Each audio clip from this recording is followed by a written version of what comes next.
시끌벅적한 국제학교 복도에서 한국인 여학생과 중국인 남학생이 크게 말다툼을 하고 있습니다. 말다툼은 점점 크게 번지더니 결국 몸싸움으로까지 벌어지고야 말았는데요. 그런데 너무나 놀랍게도 한국인 여학생에게 먼지나게 두들겨 맞게 되는 중국인 남학생. 대체 무슨 일이 있었길래 이 사단이 벌어지게 된 것일까요? 안녕하세요. 제 이름은 스텔라 스미스이고 뉴질랜드의 퀸스타운이라는 작고 아름다운 마을이 고향인 평범한 여성입니다. 어릴 적에 일찍이 어머니가 돌아가신 뒤로 아버지와 단둘이 살았었습니다. 우리 아빠는 돌아가신 엄마의 빈자리가 느껴지지 않을 만큼 최선을 다해서 저를 키워주셨죠. 그래서 저는 언제까지고 아빠와 둘이 그렇게 행복할 줄만 알았답니다. 하지만 아빠가 뜬금없게도 새엄마를 저에게 소개해주면서 저의 인생은 완전하게 바뀌기 시작하게 되었었습니다. 더군다나 저에게 새엄마가 될 사람이라고 소개해준 분은 저에겐 너무나 낯선 나라, 한국이란 나라였죠. 저희 아빠는 동네에서 작은 마트를 운영하는 사장님이었는데 그때까지만 해도 아빠에게 있어 중요한 것은 저와 마트 두 가지뿐이었어요. 저는 그런 성실한 아빠가 만들어주신 튼튼한 울타리 안에서 평화로운 날들을 보내고 있었답니다. 하지만 어느 봄날 제 세상이 무너지고 말았죠. 스텔라, 너에게 소개해줄 사람이 있으니 주말에 시간을 비워두거라 라는 아버지의 말씀 때문이었어요. 아빠는 그렇게 말하며 어쩐지 얼굴을 붉히셨고 평소와 다른 아빠의 모습에 저는 순간 안 좋은 예감을 하게 되었어요. 아빠에게 여자친구가 생긴 것 같다는 예감 말이죠. 불안해진 저는 누구를 소개해주려고 그러시냐며 궁금하니까 빨리 말해달라고 아빠를 졸랐었는데요. 그러자 아빠는 쑥스러워하시며 너의 새 엄마가 될 사람이란다 라는 충격적인 말을 하셨습니다. 그때 당시에는 세상의 아빠는 오직 제 거라고만 생각했었거든요. 새엄마라는 이야기에 받아들여지지가 않았습니다. 먼저 세상을 떠난 엄마에게 죄 짓는 것만 같았어요. 저는 심장이 쿵 하고 내려앉는 기분이었죠. 하지만 행복해 보이는 아빠를 보며 그런 내색을 할 수는 없었어요.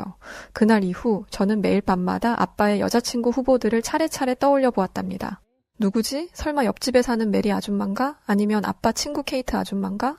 솔직히 아빠가 그 누구를 데리고 온다고 해도 온 마음을 다해 기뻐할 자신은 없었어요. 여태까지 아빠의 유일한 가족은 저였고 제 유일한 가족도 아빠였으니까요. 그렇게 둘밖에 없던 세상에 갑자기 누군가 새롭게 등장한다는 것은 설레기보다는 불안한 일이었죠. 하지만 아빠는 여태껏 저만 바라보며 살아오셨고 언제까지고 제가 아빠를 독차지할 수는 없는 일이었으니 저는 마음을 좋게 가지려 노력해보았어요. 그렇게 불안하고 초조한 시간 속에 어느새 토요일이 되었죠. 저는 이른 아침부터 눈이 떠졌고 거실로 나가보니 아빠 역시 긴장한 건지 일찍 일어나 계시더라고요. 저는 그런 아빠를 향해 애써 미소를 지어 보였어요. 잠시 후 약속 시간이 다가왔고 저희 부녀는 문제의 그 여자분을 만나기로 한 집 근처 카페로 향했죠. 심장이 터질 것 같은 긴장 속에서 저는 마침내 카페의 문을 열었어요. 이 문 뒤에는 제 새엄마가 될 여자분이 계셨죠. 그런데 세상에 웬 동양인 여자가 서 있는 게 아니겠어요. 저는 설마 저 여자가 우리 아빠의 여자친구는 아닐 거라고 생각했어요. 그때까지만 해도 저는 낯선 동양인의 모습에 너무 깜짝 놀랐었습니다. 그러면서 이건 아니라고 생각했죠.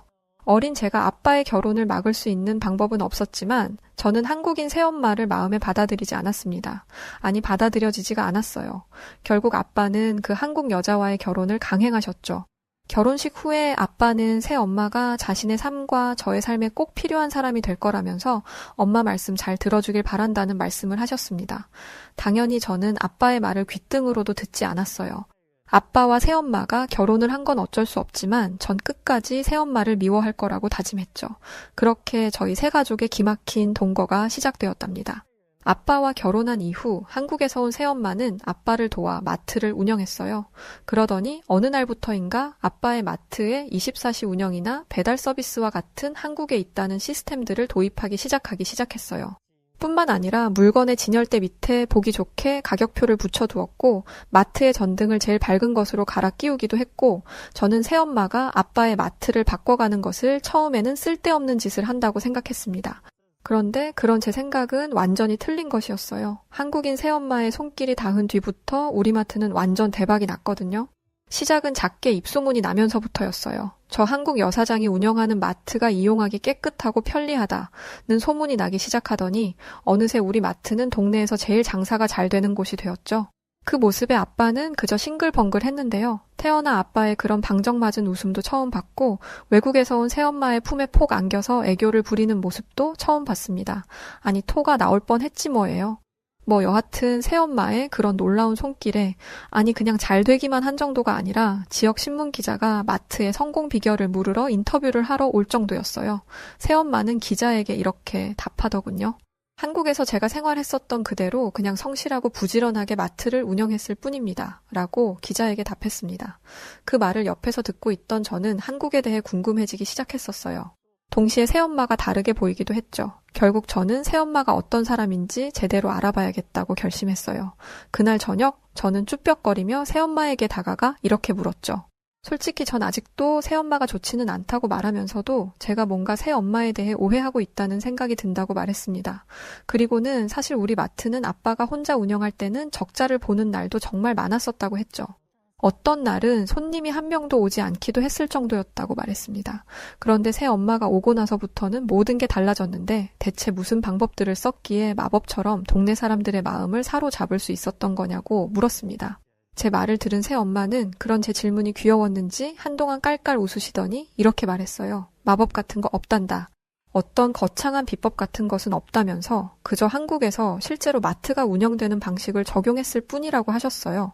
하지만 저는 잘 이해가 되지 않아서 고개를 갸웃거렸죠. 그러자 새엄마는 이렇게 덧붙이셨습니다. 한국 사람들은 원래 부지런해. 그리고 부지런한 만큼 효율적인 것을 중요하게 여기기 때문에 배달과 같은 서비스가 굉장히 잘 발달되어 있지? 그리고 마트마다 정기 세일 같은 판매 전략들이 굉장히 다양하기도 하거든. 사실 난 오히려 뉴질랜드에 와서 살면서 만난 뉴질랜드 마트들이 너무 구식이라 놀랐는데? 저는 새엄마의 말에 망치로 머리를 한 대 얻어맞기라도 한 듯한 큰 충격을 받았어요. 사실 여태까지 검은머리 아시아 사람들은 우리 유럽의 백인들보다는 열악하고 발전이 아직은 덜 된 그런 나라라고 생각했었거든요. 그런데 새엄마의 모습이나 말을 듣고 나니까 제 생각이 틀렸을 수도 있다는 것을 알게 되자 왠지 모를 새로움을 얻는 것 같은 기분이 느껴지더라고요. 그날 이후 저는 새엄마의 일거수일투족을 관찰하기 시작했어요. 그러자 그동안 보이지 않던 것들이 보이기 시작했죠. 먼저 그동안 제가 무능하고 무식하다고 여긴 새엄마는 엑셀로 회계 정리도 능숙하게 할 줄 아는 똑똑한 사람이었어요. 시간 관리도 철저하고 늘 빠릿빠릿하게 움직이는 모습은 굉장히 인상적이었죠. 또 제가 괜히 싫어서 새로운 새엄마가 못생겼다고 아빠한테 놀렸었는데 사실 새엄마의 얼굴도 그렇지 않고 고왔습니다. 새엄마는 우리 백인들에 비해 맑고 깨끗한 피부를 가지고 있음은 물론 또래에 비해 주름도 거의 보이지 않았어요. 아니, 사실 얼굴은 중요한 게 아니었어요. 새엄마는 언제나 환하게 웃으며 손님들을 맞이하는 상냥한 성품을 가지고 있었으니까요. 무엇보다 새엄마는 저와 아빠에게 항상 헌신적인 모습을 보여주었어요. 그런 새엄마에게 어느새 저는 마음의 문을 열게 되었죠. 마음을 연 것뿐만 아니라 그냥 새엄마가 우리 엄마라는 게 자랑스러웠었습니다. 왜냐면 새엄마가 온 뒤로부터 저희가 지내던 마을 전체가 한국에서 온 새엄마에게 다들 반해버렸을 정도니까요. 마트는 늘 인산인해였고 말이죠. 그렇게 저희는 완전한 가족이 되었답니다. 이제 셋이서 행복하기만 하면 될 줄 알았는데 위기는 생각지도 못한 곳에서 닥쳐왔어요. 그건 바로 저의 장래에 대한 문제였습니다. 사실 뉴질랜드에는 젊은 사람들이 일할 만한 곳이 마땅치가 않거든요. 푸르른 초원이 가득한 나라이다 보니 일자리가 거의 없다시피 한 곳이죠. 그래서 대부분의 뉴질랜드 청년들은 고등학교를 졸업한 뒤 아르바이트를 하며 살아가거나 옆 나라 호주로 떠나는 게 현실이에요. 저라고 다를 것은 없었죠. 솔직히 말하자면 전 미래에 대한 계획이 딱히 없기도 했어요. 왜냐면 그냥 아빠 엄마를 도와서 마트 일을 했으면 되었고 나중에 물려받으면 그만이었으니까요. 막연히 그런 생각만 하고 있었습니다. 그런데 한국에서 나고 자란 새엄마에게 그건 있을 수 없는 일이었다는 게 문제였습니다. 사실 저는 공부도 별 관심도 없었고 그냥 이렇게 푸르른 초원이 가득한 뉴질랜드에서 마트 일이나 간간히 하면서 그냥 살고 싶었는데 새엄마가 아주 딱 잘라서 안 된다고 하시더라고요. 결국 새엄마는 저의 교육과 미래를 위해 특단의 결정을 내렸는데 그건 바로 우리 가족이 한국으로 가서 사는 것이었어요. 저는 그게 무슨 뚱딴지 같은 소리냐며 난 뉴질랜드를 떠나지 않을 거라고 버텼어요. 여기는 제가 평생을 살아온 곳이고 제 친구들도 여기 있으니까요. 무엇보다 새엄마는 좋았지만 아직 한국이라는 나라에 대해서는 잘 모르기도 했기에 꺼려지는 것이 사실이었거든요. 새엄마한테는 도저히 말로는 이길 방법이 없어서 아빠한테 떼를 쓰면서 안 가겠다고 쫄랐는데 아빠가 저한테 아빠도 엄마 무서운데? 라는 것이었죠. 와, 완전히 등치는 산만해서는 새엄마한테 완전 잡혀 살더군요. 새엄마는 한국에는 훌륭하고 체계적인 교육 시스템이 있다며 저와 아빠를 단숨에 설득했고 결국 저희 가족은 한국이라는 낯선 나라에 가게 되었답니다. 새엄마의 뜻에 따라 마지못해 한국으로 향하며 저는 내심 너무 불안했어요. 이런저런 걱정에 저는 저절로 우울해지기도 했었죠. 그나마 한 가지 신났던 것은 한국에 가기 전 일본을 경유하는 김에 가족끼리 일본에서 짧게 여행하기로 한 것이었는데요. 일본도 한국처럼 아시아 국가이기는 하지만 아예 눌러 사는 게 아닌 여행이라면 다른 거니까요.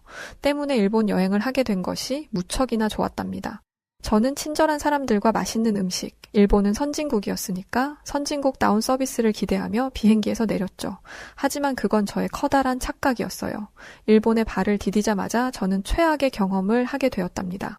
공항 밖으로 나가기 전 저는 잠시 화장실에 들르기로 했어요. 그런데 저는 이곳에서 아주 큰 실수를 하고 말았습니다. 바로 캐리어를 화장실 밖에 둔 것이었죠. 화장실 안으로 들고 들어가기에는 캐리어가 지나치게 커서 잠깐만 밖에 두고 얼른 다녀오자고 생각했던 것이 문제였을까요? 사실 일본은 남의 물건에 손을 안 대지 않나요? 근데 제 캐리어는 눈 깜짝할 사이에 사라져 버렸어요. 처음에 저는 선진국 일본에서 이런 일이 생겼다는 것이 믿을 수가 없었어요. 제가 듣기로 일본은 아시아의 모든 나라 중에서 가장 안전한 나라라고 알고 있었거든요. 그런데 도착하자마자 도둑을 당하다니요. 운이 없어도 너무 없었죠. 우선 저는 부모님과 함께 공항의 직원에게 자초지종을 설명했는데요. 아니 선진국이라는 일본 공항 직원들은 어떻게 영어를 그렇게 한마디들을 못하는 거죠? 대화가 어렵더라고요. 그래서 번역기까지 동원해서야 겨우 소통이 가능했습니다. 공항 직원은 공항에는 CCTV가 있으니 공항 경찰이 그것만 확인해주면 도둑을 잡을 수 있을 거라고 했습니다. 다행이라고 생각했었어요. 그런데 일본 경찰은 해달라는 CCTV 확인은 해주지 않고 저희에게 무슨 알 수 없는 서류만 한 뭉치 내밀더군요. 그러면서 뭐라고 한 줄 아세요? CCTV 확인을 하려면 이 서류들을 전부 수작업으로 작성해야 하고 그 다음에는 이 서류들을 우편으로 넘길 것이고 그 다음에야 허가서를 받을 수 있다고요. 그 과정이 대체 며칠이나 걸릴지 짐작조차 할 수 없는 일이었죠. 무슨 80년대도 아니고 21세기에 너무 기가 막혀서 당장 빠르게 도둑을 잡아달라고 항의했지만 일본 경찰 역시 영어로 의사소통이 제대로 되지 않기는 마찬가지였어요. 끝내 돌아온 대답은 그놈의 망할 서류를 작성하라는 것뿐이었고 결국 저는 캐리어를 찾지 못한 채 호텔에 가야 했습니다. 그렇게 저의 일본 여행은 시작부터 엉망이 되었고 일본을 떠나 한국으로 가는 날까지 제 캐리어의 행방은 오리무중이었어요. 일본 경찰은 이렇게 말하더군요. 나중에 캐리어를 찾게 되면 우편으로 알려주겠다고요. 저는 속으로 됐네요 이 사람아 라고 되뇌면서 저는 더 이상의 기대를 버리고 한시라도 바삐 일본을 떠나고 싶었습니다. 정말이지 이 일본이라는 나라에는 단 1초라도 더 머물고 싶지 않았어요. 왜냐면 묵었던 숙소는 굉장히 비좁았고 지하철을 타든 공공장소를 가든 뭔 이야기만 하려고 말을 꺼내면 시끄럽다는 항의가 계속 들어오니까 와 진짜 뭔 이런 나라가 다 있냐 싶었습니다. 내심 걱정이 돼서 새엄마한테 한국도 일본처럼 이런 거 아니냐면서 물었는데 엄마는 그냥 웃기만 하시더라고요. 그렇게 약 2시간이 지난 뒤 저는 마침내 한국에 도착했습니다. 일단 다르긴 달라요. 우선 인천공항의 직원들은 능숙하게 영어를 사용하며 완벽한 서비스를 제공해 주었습니다. 일본인들과 의사소통이 되지 않아 답답했던 것을 생각하면 인천공항은 제게 속이 뻥 뚫리는 사이다 그 자체였죠. 그리고 한국의 뛰어난 인프라 시설들도 저를 놀라게 하는데 한몫했습니다. 물론 일본도 한국과 같은 시설들이 있긴 했는데 이것도 다르긴 달라요. 왜냐면 한국 시설들은 다 새 것 같고 현대식이면 일본은 좀 오래된 것 같아 보였으니까요. 그리고 제가 살던 뉴질랜드는 뭐 말하기도 뭐 할 정도예요. 사실 뉴질랜드의 공항은요, 근처에 아무것도 없거든요. 그냥 초원이 넓게 펼쳐져 있죠. 그런데 인천공항은 최첨단 미래 도시 그 자체더군요. 주요 스팟마다 엘리베이터와 에스컬레이터가 설치되어 있음은 물론 무빙 워크까지 있어서 이동이 너무 편리했고 24시간 운영되는 카페와 ATM 기계, 게다가 세탁소까지 이곳에는 그야말로 없는 게 없어 보였어요. 그걸 보면서 와 우리 새엄마가 뉴질랜드에서 그냥 한국에 있는 시스템을 마트에 도입했다고 했던 말이 이래서 나온 거였구나 싶더라고요. 그러면서 동시에 이 정도라면 앞으로는 내가 살아야 하는 한국이 이렇게 편리한 나라라고? 그럼 살만하겠는데? 라는 생각이 드니까 저는 내심 속으로 기쁘기도 했답니다. 그렇게 한국에 온 지 며칠이 지나고 저는 새엄마와 함께 앞으로 제가 다니게 될 인천의 국제학교에 가게 되었어요. 새엄마의 이야기를 들어보니 그 학교는 국제학교이기 때문에 대부분의 학생들이 영어를 사용하는 것이 능숙하고 저처럼 외국인 학생들도 있다고 했죠. 저는 그 부분은 참 다행이라고 생각하며 얼른 차 타고 학교에 가자고 했어요. 그런데 웬걸? 택시가 아닌 버스를 타고 학교에 갈 거라는 게 아니겠어요? 저는 새엄마가 지금 대체 무슨 말을 하고 있는 건지 이해가 잘 되지 않았죠. 뉴질랜드에서는 보통 버스가 1시간에 한 대가 오고 그마저도 오지 않거나 오더라도 정시에 도착하지 않는 경우가 많기 때문에 대부분의 학생들은 부모님이 태워주시거나 합니다. 아직 저희는 차가 없으니 당연히 택시를 탈 줄 알았어요.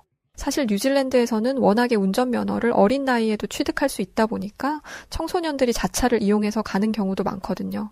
그래서 도로에서 사고를 내는 경우가 덜어 발생하기도 합니다. 제가 차 얘기를 꺼내자 새엄마는 등짝 스매싱을 날리시고는 한국은 뉴질랜드와 다르게 대중교통 시스템이 워낙 잘 되어 있어서 충분히 버스를 타고 학교에 다닐 수 있다고 말했어요. 버스에는 실제로 교복을 입은 학생들이 버스 안에 많이 보이더군요. 그들은 이렇게 등교하는 것이 익숙한 듯 전혀 불편함이 없어 보였어요. 잠시 후 30분도 채 되지 않아 버스는 제가 다닐 국제학교 정류장에 멈췄고 이렇게 가까운 곳에 학교가 있을 거라고 생각하지 못했기 때문에 새삼 가까워서 다행이라고 생각했습니다. 뉴질랜드에서는 학교 가려면 2시간은 가야 하거든요. 근데 4배가 빠른 30분 만에 왔으니 얼마나 빨라요, 글쎄. 그런데 더 놀란 건 학교에 들어가서였어요. 교실에 있던 친구들이 다들 하나같이 휴대폰들을 가지고 있었는데 유튜브도 보고 노래도 듣고 뭐 그러고 있더라고요. 근데 이게 왜 놀랄 일이냐고요. 뉴질랜드에 가서 휴대폰으로 뭘 본다? 느려 터져서 버퍼링이 걸려 뭘 제대로 볼 수가 없을 만큼 느려요. 심지어 유료로 돈을 지불해야 데이터를 활용해서 볼 수 있죠. 근데 한국의 학교에서는 무료 와이파이가 제공되고 있다더라고요. 그것도 엄청나게 속도가 빠른 거 있죠? 한국의 인터넷 속도가 빠르다는 소문은 들었지만 설마 이 정도일 줄이야. 눈으로 보고 있는데도 믿기지가 않을 정도였습니다. 뭐 살짝 터치만 했는데 사사삭 페이지가 빠르게 넘어가 버리니까 완전 신세계였어요. 저는 너무 신이 나서 제 SNS에 뉴질랜드 친구들이 볼 수 있도록 글을 올렸어요. 얘들아 믿겨져? 지금 한국에서 이 글을 올렸는데 단 0.1초밖에 안 걸렸어. 뉴질랜드에 살고 있는 제 친구들은 제가 올린 글을 보더니 거짓말 하지 말라며 한국의 인터넷이 아무리 빠르다고 한들 그런 일이 어떻게 가능하냐며 제 말을 믿지 않았죠. 그 순간 저는 에이그 이런 답답이들 너네들은 아마 평생 이런 디지털 인프라 혜택을 누리지 못하겠구나 하는 생각에 안쓰러움도 느껴졌죠. 물론 저는 이렇게 좋은 환경이 갖춰져 있는 한국에 있다는 사실에 행복했지만요. 새엄마가 제 담임이 될 선생님과 인사를 나누는 동안 저는 복도의 창문을 통해 한국 학교의 교실을 둘러보았어요. 그리고 저절로 감탄하게 되었죠.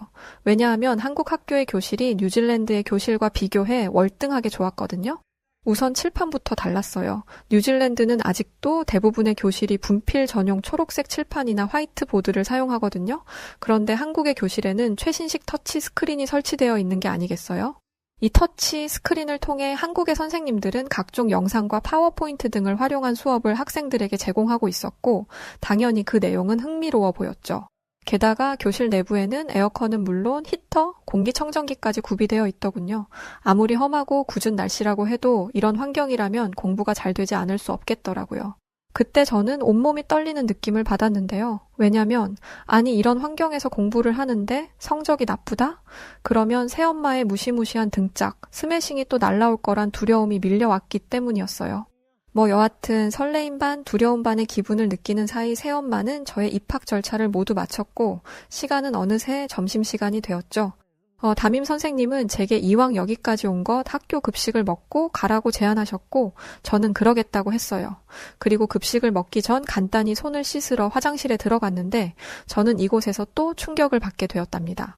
아니 비데가 있더라고요. 저희 뉴질랜드에서는 진짜 보기 힘든 거거든요. 사실 전 한 번도 못 봤었어요. TV에서나 봤죠. 근데 여기는 화장실마다 다 설치되어 있더라고요. 그러면서 와 우리 새엄마 좋은데 살았었네 싶었습니다. 화장실에서 나온 뒤 저는 새엄마와 함께 학생 식당으로 향했어요. 이쯤 되자 저는 이번에는 얼마나 놀라운 경험을 하게 될까 잔뜩 기대하게 되었죠.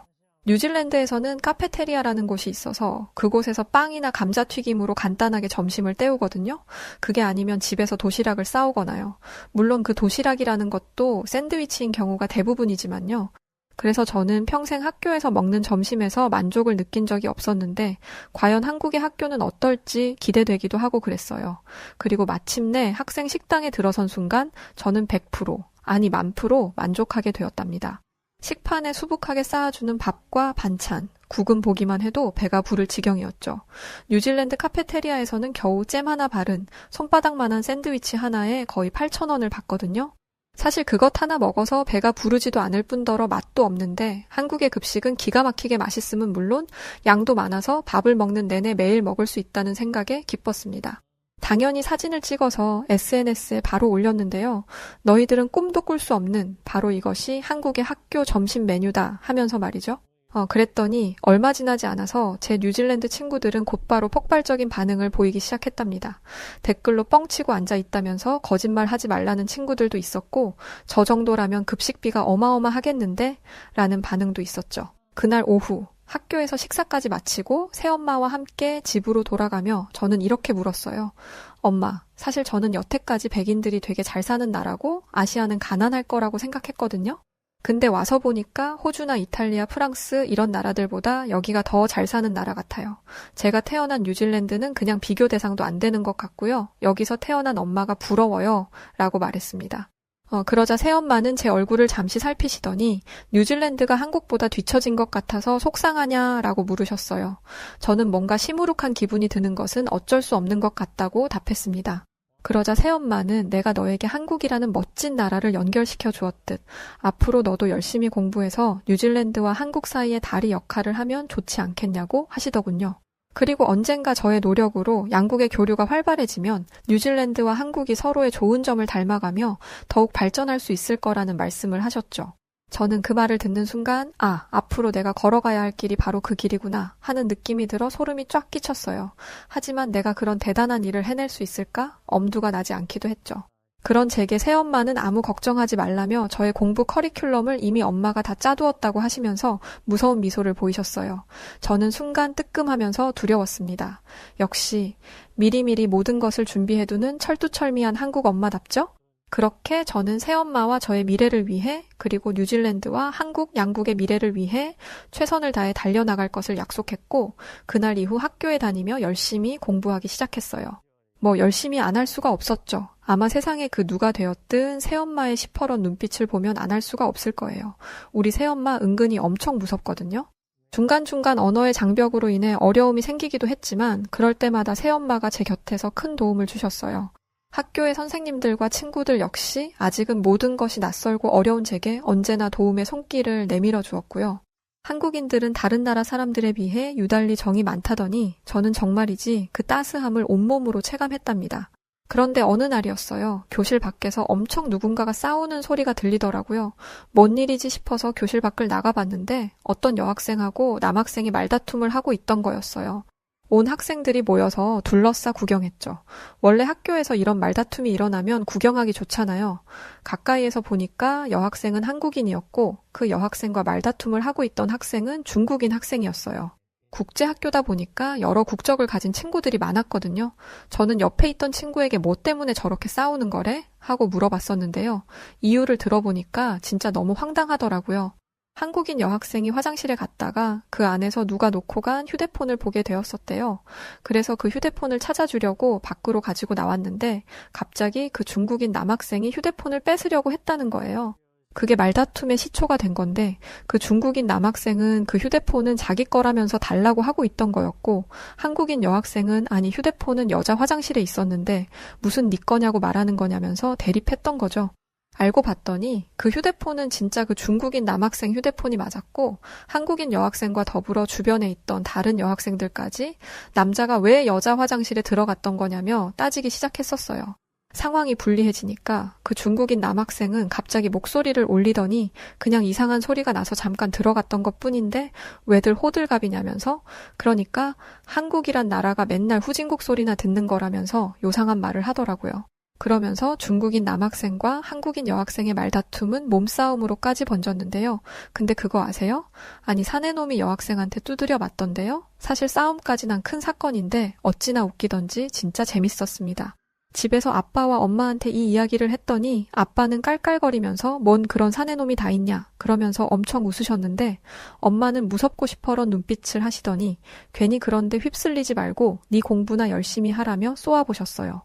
그러시더니 아빠의 등짝을 세차게 날리시면서 어른이나 애나 똑같네 하시고는 밥이나 먹으라면서 아빠를 혼내시더라고요. 그래서 아빠한테 제가 에이 아빠나 그 중국 남자애나 여자한테 맞긴 똑같은데? 라고 했죠. 뉴질랜드 시골 동네에서 살던 저희 가족은 새엄마의 영향으로 이렇게 한국에서 점점 한국 사람들이 되어가면서 자리 잡으며 살고 있습니다. 요즘 저는 홍보학과 진학을 목표로 열심히 공부하고 있어요. 한국의 사람들에게는 뉴질랜드의 문화를 전파하고 뉴질랜드의 사람들에게는 한국의 선진 문화와 선진 문물을 전해주고 싶다는 제 바람은 언젠가 저를 그 목표가 있는 곳으로 데려다 줄 거라고 믿기 때문입니다. 왜냐하면 저는 대한민국의 성실하고 강했던 한국인 새엄마의 딸이고 또 이 한국이라는 나라에서 훌륭한 교육을 받고 있는 대한민국 학생이니까 말입니다. 오늘도 이렇게 좋은 나라 한국에 살 수 있음에 감사하며 저의 이야기는 이만 마치도록 하겠습니다. 사랑하는 한국인 여러분, 오늘 하루 행복하게 보내세요. 네, 오늘 사연은 여기까지입니다. 오늘은 평소랑은 좀 다르게 가벼우면서도 아주 재밌는 사연이었네요. 그나저나 아버님 잡혀 사시는 게 꼭 한국인 같은, 여하튼 우리 스텔라 스미스 씨 꼭 꿈꾸는 것들이 모두 이뤄지길 응원합니다. 오늘 사연 재밌게 들으셨다면 구독과 좋아요 부탁드리고요. 그럼 지금까지 여우튜브의 송은지였습니다.